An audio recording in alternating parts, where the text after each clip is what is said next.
Have you ever wondered why some individuals emotionally unravel when left in solitude, while others discover within that same silence the strength to redefine themselves? Is being alone inherently negative, or can it serve as a gateway to profound transformation? In an era where constant interaction seems to be the standard, perhaps the real threat isn't isolation, but the absence of time for self-reflection. Loneliness is not the absence of people around us, but the moment when the soul becomes its own master. Or you know, Carl Gustav Jung. Get ready to embark on a deep exploration of the human essence, where what once felt like emptiness unveils itself as the path to inner liberation. The toxic emotional environment. Many times we assume that our discouraging thoughts and lack of drive originate solely from within. But what if some of our emotional distress is actually absorbed from those around us? We're connected by unseen threads, and feelings flow between people as effortlessly as a silent contagion. It's no surprise that in specific settings, we feel an inexplicable heaviness as though burdened without a clear reason. There is an emotional osmosis that exists among human beings, and as Nietzsche once pointed out, one individual is enough to bring gloom and gray skies over an entire household. In simpler terms, a single person exuding emotional negativity has the power to poison an entire emotional ecosystem, dragging others down into inertia and hopelessness. This type of emotional influence becomes even more significant when we deal with harmful mental states. Places marked by persistent stress, deep-rooted frustration, and resignation can function like invisible cages, trapping us and holding us back from reaching our greatest potential. The meeting of two personalities is like the contact between two chemical substances. If there is any reaction, both are transformed. Oh, Carl Gustav Jung. Unfortunately, when this interaction becomes toxic, the resulting transformation can be deeply damaging. In such a reality, solitude no longer feels like something to fear. Maybe, in the absence of emotional contamination, we can finally hear something more authentic, our own inner voice. And that's precisely where the next essential step lies, the pressing need to rediscover who we truly are behind the facades we present to the world. Individuation and the quest for the true self. Stepping away from toxic surroundings is merely the initial phase. The real journey begins when we turn inward, seeking the essence that makes us distinct. This is where the concept of individuation, developed by Carl Jung, becomes crucial. It's not just an aspirational idea. It's a vital step for those aiming to live in genuine alignment with themselves.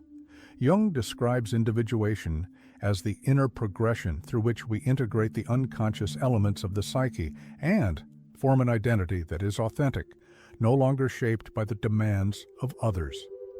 According to him, being at odds with oneself is exactly the neurotic and unbearable condition from which one seeks liberation. Carl Gustav Jung. As we've explored, emotional entanglement with others derails this journey.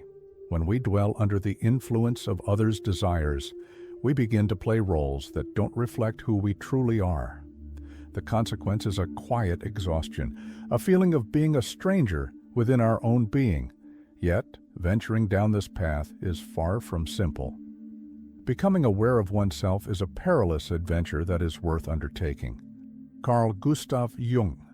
It's perilous because it forces us to confront uncomfortable truths, and it's worthwhile because, at the end of that expedition, we reclaim what is real within us, that which doesn't hinge on validation, applause, or a sense of belonging. If you feel a persistent yearning within, a craving for deeper meaning, authenticity, or clarity, it might not be companionship you're lacking, but a reunion with your soul. Solitude as a tool for self-discovery. Once we understand that the true journey begins within, an inevitable question arises. How do we pursue this path amidst the constant clamor of the external world? The answer might reside in a condition often feared, solitude. Culturally, we've been conditioned to interpret isolation as a form of failure, as a symbol of inadequacy or even pathology. Yet solitude, when chosen consciously and approached mindfully, can become sacred ground for self-awareness. British psychiatrist Anthony Storr once remarked, "Solitude is the ideal state for exercising our imaginative faculties." Anthony Storr. It's within this outer quiet that we begin to perceive the muffled whispers of our own soul. Over time, discomfort evolves into deep introspection. Absence transforms into revelation. Solitude shifts from being a cage into becoming a sanctuary. Jung echoes this notion when he declares, "He who looks outside dreams. He who looks inside awakens." Carl Gustav Jung. Through this inner awakening, we start to recognize patterns, uncover wounds, and notice hidden strengths we've never had the chance to investigate. Imagination, liberated from the need for external validation, begins to thrive, revealing fragments of who we might become. Solitude is not desertion. Solitude is presence. The presence of oneself, of what truly matters, of what stirs within. Instead of fleeing from it, perhaps we ought to learn how to dwell in it.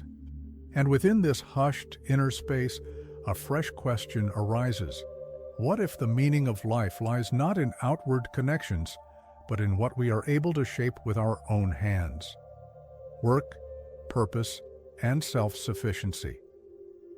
If solitude creates the space for self-discovery, it is through purpose that we rebuild ourselves. For many, that sense of purpose finds its expression through work, not merely as a means to earn a living, but as a form of creating something that mirrors our true essence. A calling is not just an occupation, it's the soul in motion, made tangible. Mental health is the capacity to love and to work. Sigmund Freud. However, modern society has placed overwhelming importance on love while often disregarding work. We've romanticized relationships as the sole path to happiness, forgetting that meaningful work can serve as a vital anchor against internal collapse. Thinkers like Carl Jung and Sigmund Freud found profound meaning in their contributions, building their lives around the core of their intellectual and spiritual pursuits. The act of creating something new doesn't arise from intellect, but from the instinct to play, driven by inner necessity. Carl Gustav Jung. Creative work provides order to the psyche. It grants an internal framework capable of resisting external disorder. And in this creative engagement, we gradually let go of our dependence on external validation. We begin to live from a foundation that belongs solely to us. As this inner foundation strengthens, an interesting transformation occurs. Our relationships improve, not because we become more demanding of them, but because we now have something genuine to offer. When life is guided by what gives us meaning, solitude no longer feels like absence. It becomes a deliberate choice. The fear of transformation and the attachment to suffering change demands bravery. More often than not, what keeps us trapped isn't the lack of options, but our fear of venturing into the unknown. Remaining in familiar settings, even when they're harmful, seems safer than risking a new reality. Psychiatrist Alexander Lowen provides a compelling analogy. Shedding a character structure is like being born. Staying inside the cocoon seems to promise survival, even though it imposes harsh limitations. Alexander Lowen. This cocoon consists of emotional and behavioral patterns we develop to cope with life. Breaking out of it feels like a rebirth, and that terrifies us. It brings discomfort, uncertainty, and the loss of everything familiar, including the pain we've come to accept as normal. People will do anything, no matter how absurd, to avoid confronting their own souls. It's Carl Gustav Jung. It's easier to remain distracted, to find comfort in superficial relationships, or to bury oneself in meaningless labor than it is to face inward and confront truths we've been evading for a lifetime. Yet no transformation can occur without this confrontation. To thrive in solitude, one must journey through the barren landscape of change. And it is this very wilderness that separates those who merely survive from those who awaken. It is only when we stop running from ourselves that we uncover our true essence. And through this internal odyssey, something previously unknown begins to take shape. Solitude as a gateway to transcendence. Once we emerge from the storm of our inner world, a remarkable shift occurs. Solitude, once feared as a sign of failure, reveals itself as a quiet ally. It ceases to be a void and becomes a presence, not of others, but of our deepest self. Those who pass through the inner rupture, who cross the desert of self-transformation, don't just come out changed, they emerge reborn. What we refuse to confront within ourselves eventually appears as fate. Carl Gustav Jung. Solitude does not have to be a punishment. It can be a threshold, a doorway to heightened awareness where life is experienced with greater truth, deeper meaning, and expanded freedom. Instead of relentlessly searching for in others what we feel is missing, we begin to cultivate within us what overflows. At this stage, the urge to be accepted fades. Emptiness gives way to wholeness. Relationships become meetings rather than dependencies. And work evolves from mere duty into an expression of the soul. This is the essence of true prosperity in solitude, being whole even when alone. It's a rare state, yet one with immense transformative power. And perhaps the most courageous act a person can undertake is this: to choose themselves. Because in the end, the greatest danger isn't walking alone. The real danger is never having met yourself. If this reflection stirred something within you, if at any moment in this video you felt seen, understood, or inspired to turn inward, then this is only the beginning of your journey. Here on this channel, we dive into the hidden realms of the mind, the shadows that reside within us, and the lights we're capable of kindling, even in our darkest hours. So, if you want to keep awakening, reflecting, and exploring the topics few dare to address, subscribe to our channel right now. Like this video so that its message can reach more people.